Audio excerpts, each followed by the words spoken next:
Hello and welcome to The Hero Spouse. I'm Kendra Ruth, here to answer one of your questions about marriage and midlife crisis. Today we have Julia. Julia has a bomb drop of May 5th, 2024. She has a date of marriage of 2020, although I think that may be a date of relationship or cohabitation date. And she is not familiar with energy levels or contact types yet. I am not convinced that this is a midlife crisis. It's not that I think it is or isn't, but there is not any information that gives me that it's a midlife crisis. The only real information is this is a breakup. So we're going to talk a little bit about that. So Julia, not only so you can understand the differences, but since this is for everybody else out there that is listening to learn about midlife crisis things, maybe they can understand some of that as well. Okay. So first thing, one of the things that I work on and that I study is marital breakup in midlife crisis situations.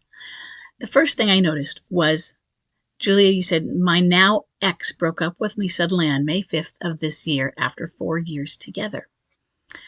I don't know that there is a husband or wife who would ever say that person was now their ex if it had only been about 6 weeks.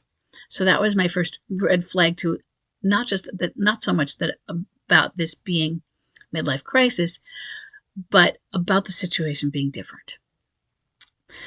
It's not that we don't have situations where somebody really has been married and they've been together for 4 years as well. That happens as well.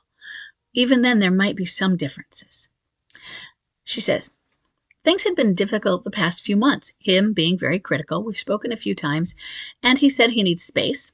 Then he might need to date more people and to know about us. So in other words, what he's doing is he's saying, I'm still not certain that we are over. For what you're looking for, that's good news. He still wants to find out. This is not an uncommon thing that happens in relationships. There are people who break up and then get back together and marry for the rest of time. Okay, this happens. Then he said he isn't open to trying it all. That's called cycling. And if he's not sure, he's going to cycle to not sure, sure. That's part of it, okay. He's open to speaking more when I reach out and also says hello to me when we see each other in person around town. We're living apart now. He's been seeing friends and family, going into the city, and taking dance classes since the breakup. Not partying, but going out more than his usual homebody. I don't know how to best approach this situation to get him back. Do I give him space and not talk? Do we talk about the relationship or talk about light or other stuff? Our light conversations feel normal and nice, but I worry I'm being friend-zoned by being a doormat. This feels like a very critical time. Okay, so some of what I'm going to talk to you about, Julia, is what I recommend, but it may not apply to you at all. Or it may. Some of the things are universal. So the thing that is universal is healing and detachment. You heal, you focus on you. You are the important one in this, because if you're broken, if you're cycling emotionally, if you're feeling unstable, if you're a puddle on the floor, you're in no place for a relationship with him. In fact, if you're a puddle on the floor, he's like, ew. So you get yourself healed and focus on that, so that you are fully emotionally stable, ready to be a part of a full, mature relationship. And if he is or isn't, that's his part that he has to do. But you do your part. That means you detach. So learn what detachment means. It means your emotions are yours. And if he's really upset, you can still be fine. You are in a state where you can be calm and see him through being upset.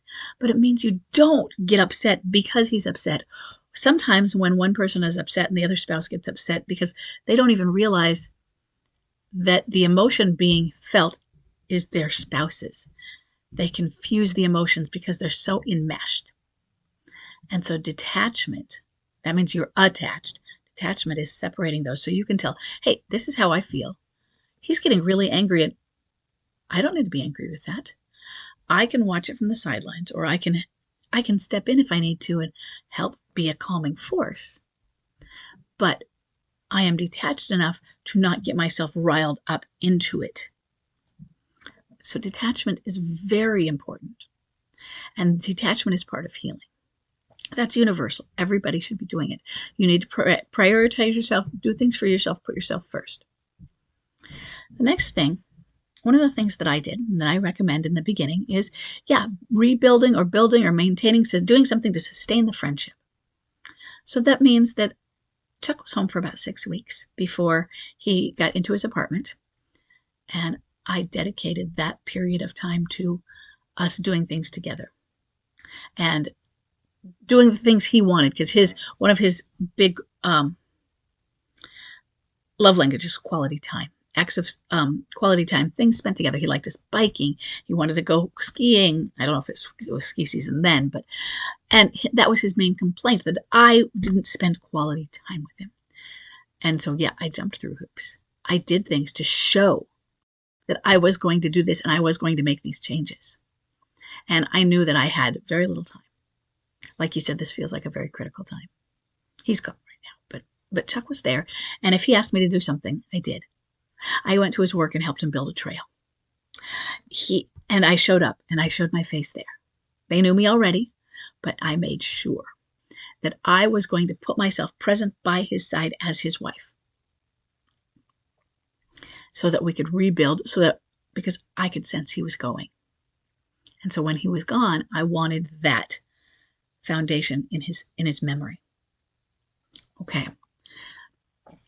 But at the same time, when they say, no, I need space, you're smothering me. Or maybe they don't use those words, you're smothering me, but they just say the space.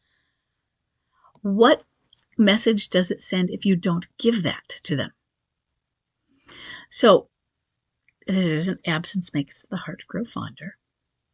What you do is you go out there and you live your best life. And you see him around town. You said that. You see him around town. So he is going to see you. You make sure that when he sees you, you are looking great. Not that you dressed up so much so like, why is she all dressed up? And that it's odd, that it's to the point of being suspicious. Like, she's just trying to put on a show for me. No, don't do that. But that you look happy, you are vibrant, you smile for him, you're always polite. But you look like somebody, wow, she's really got it together. I want to be a part of that. He's going to look like, I thought things were falling apart because we've broken up, and that's really hard. She's doing fine. And not to the point of, I guess she doesn't care about me, because then he talks to you and you can say, hey, I'm doing okay. Miss you, but I'm doing okay. I am working on, living my best life. And if I have to do that without you, I'm going to. I'd rather have you in it, though. And you say it softly.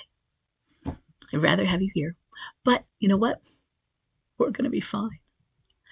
You show him the strength in you so that you are an attractive force. And you have to still let him go. He still has to figure out his stuff. Now, the reason I'm saying it's not a midlife crisis is because this is what happens with the breakup. You were describing all the stuff about a breakup. He's going around town. You see him. He's going dancing, but not really partying too much. And then you say, what do I do to get him back? And that is a phrase I see with younger people and boyfriend-girlfriend relationships, rather than I'm standing for my marriage, which is a situation of history. So you don't have the same level of history that could be behind this. So I want you to go out there and work on yourself. If you need some counseling, get some. And if he calls you, great. Don't call him right now. Unless there's something you actually have a reason, like, hey, you left something here. Can you come pick it up? Or, hey, we owned this together and we need to figure it out. But don't make an excuse right now. Let him call you. You are seeing him. That's enough for you to be seeing him around town. Okay? And maybe you're friends on Facebook or social media and you can like things. You can comment, but not overly so. Because if you do that, he's going to block you. You're not giving him the space. And if he starts seeing somebody, it is not an alienator like it is with the people that I work with. It's just because he gets a new girlfriend, Yes, okay, you moved on a little fast. That's kind of rude, but that's not her fault. And she might not be aware of that. So you have to be really careful that this is not an alienating force. And it could become that, sure. But that he has a new girlfriend. And it might be a rebound, and it might end quickly, and it might be really hard on you, and you might go home and cry, and that's okay. But you still have to leave him to figure it out. I think that William and Kate, the monarchy, I think they broke up. And because I remember reading something years ago about Kate, she went out and got a life and lived a life and made sure she could be seen having that life, that whether it was deliberate or not. I think she went out, I think she made jewelry and things and got a job and was designing and made sure it was somewhat public so she could be seen, but she was seen being strong and moving forward. She was an attractive force so that he could go, oh, either this was a period where they had agreed to have some space to figure things out with the hope of coming together, maybe, or it was like, what did I just give up? I made a big mistake. The challenge for you is if you do all that, you have to maintain it. It is not a manipulative tactic to get somebody back. You become the attractive force. You don't just appear to be it. You become it.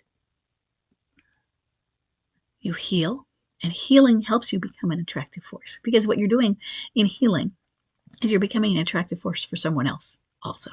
You're becoming an attractive force, and he can look at that and go, maybe somebody else is going to snatch that up. And while you're doing all this, what did happen?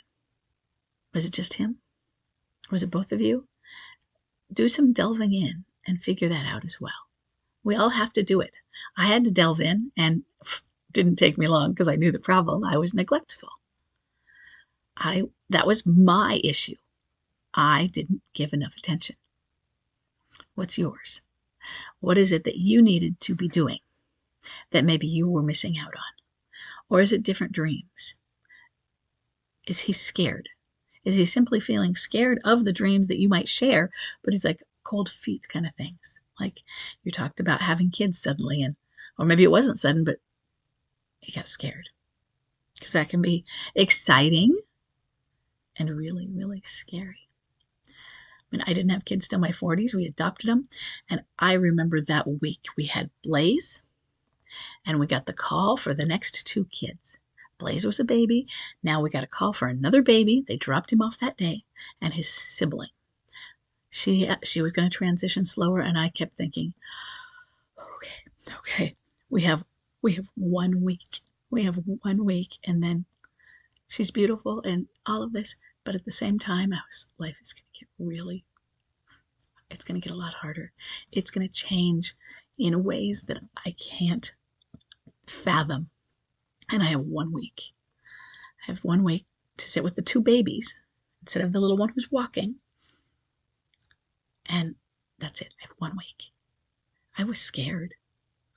I was excited, but I was really scared to the point that I was afraid of letting Chuck know how scared I was of this, going, Serenity is coming, and please, I want to be loving so and snuggle with her. Please don't let her know how scared I am. So what is he afraid of that he's not telling you? What is he afraid of that he's not telling himself? I don't have the answers for those. So there could be other things going on. And these are things that you might not know about, that he might have kept from you. Your job right now, though, is to, yes, you do give him space. You might be friend-zoned. But you know what? People who are spouses and partners really need to be friends. And so you get friend-zoned, and you get comfortable enough to then talk about it. Say, you know what? This friend thing, it's been going on for like 6 months, and I really like having you as my friend, but if this is all there is, then I need to step back from it. You get friend zoned, and then you figure it out. Make sure you're healed, because for a while it's okay. It's okay. I'm sorry, Julia. I don't know that everything that I talk about is going to be as perfectly helpful for you because of the MLC stuff. But I hope this is helpful, and I will see everybody in the next question.